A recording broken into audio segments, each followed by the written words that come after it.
तो सभी प्यारे छात्रों का एक बार फिर से स्वागत है। और प्रश्नावली 5.1 में अब हम करेंगे प्रश्न क्रमांक 1 का ये चौथा सवाल। तो इसमें दिया गया है कि खाते में प्रत्येक वर्ष का मिश्र धन हमें ज्ञात करना है, जबकि रुपए 10,000 की राशि 8% वार्षिक की दर से चक्रवृद्धि ब्याज पर जमा की जाती है। यानी हमें मिश्र धन बताना है और मूलधन हमें दिया गया है 10,000 रुपये, क्योंकि मूलधन वही होता है जो रुपए में दिया गया हो। और 8% की हमें दर दी गई है, तो दर वो कहलाती है जिसमें प्रतिशत लगा हो और चक्रवृद्धि ब्याज पर जमा की जा रही है। तो हमें मिश्र धन निकालना है। तो मिश्र धन का जो सूत्र होता है वो आपने छोटी कक्षाओं में पढ़ा होगा, और अगर नहीं भी पढ़ा है तो कोई बात नहीं, अब आप इसको याद कर लीजिए। मिश्र धन बराबर होता है मूलधन कोष्टक में एक धन दर बटे 100 के ऊपर समय की घात। ये मिश्र धन का सूत्र है।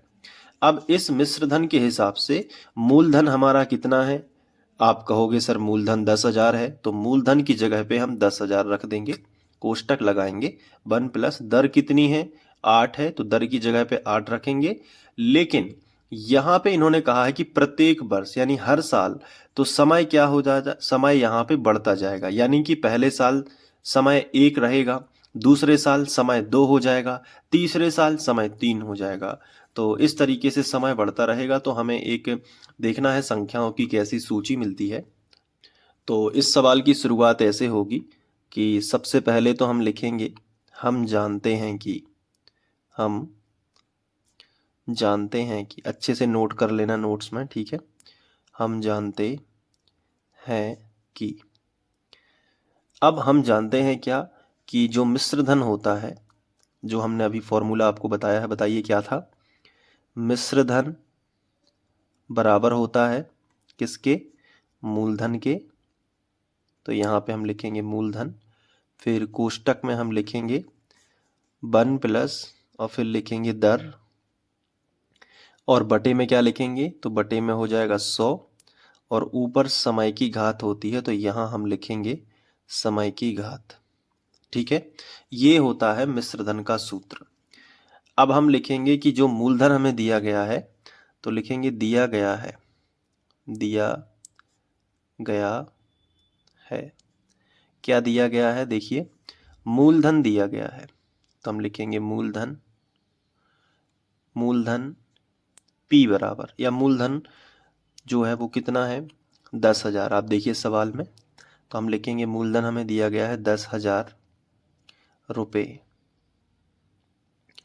इसके बाद जो दर दी गई है वो कितनी है? 8% की।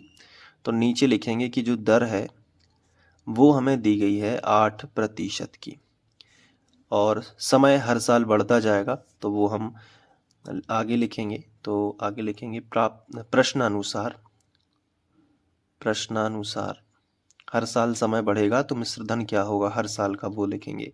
तो प्रश्नानुसार प्राप्त संख्याओं की सूची, प्राप्त संख्याओं की सूची मिश्र धन के लिए, ठीक है। अब देखो कैसे बनेगी सूची। फॉर्मूला मिश्र धन का लगेगा, जैसे कि आप देख पा रहे होंगे स्क्रीन पे।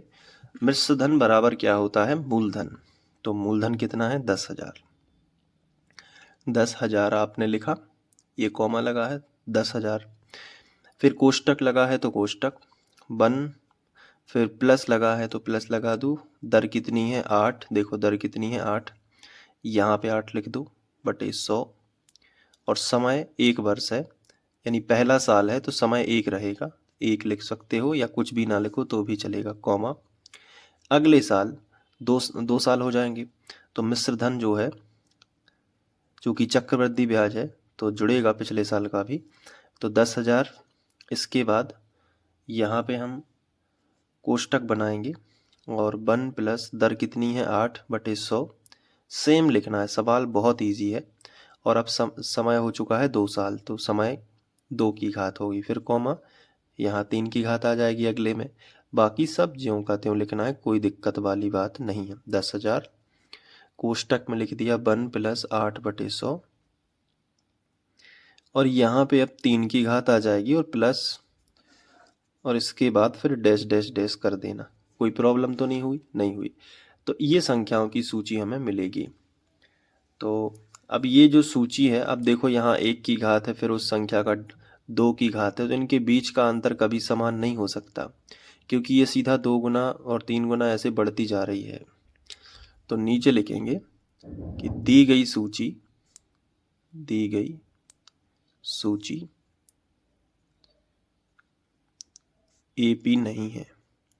AP अर्थमेटिक प्रोग्रेशन यानी समांतर श्रेणी नहीं है,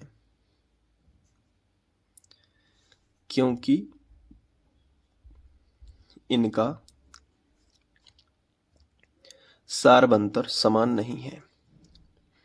क्योंकि इनका सार्व अंतर समान नहीं है। ठीक है, बन जाएगा ना? तो क्योंकि इनका सार्वंतर समान नहीं है। अब इसको अच्छे से नोट कर लो, आप यहाँ से लिखना स्टार्ट करो और पूरा अच्छे से लिख लो, कोई प्रॉब्लम नहीं है। अच्छे से नोट्स में लिख के और अच्छे से 1-2 बार रिवीजन कर लो। फिर यहाँ पे, और अगर आगे के वीडियो और देखना चाहते हो तो डिस्क्रिप्शन में प्लेलिस्ट की लिंक है आपकी सुविधा के लिए, तो आपको डायरेक्ट ही प्लेलिस्ट मिल जाएगी, कहीं इधर उधर भटकने की ज़रूरत नहीं होगी। मिलते हैं नेक्स्ट सवाल में, नेक्स्ट क्वेश्चन में। Thank you.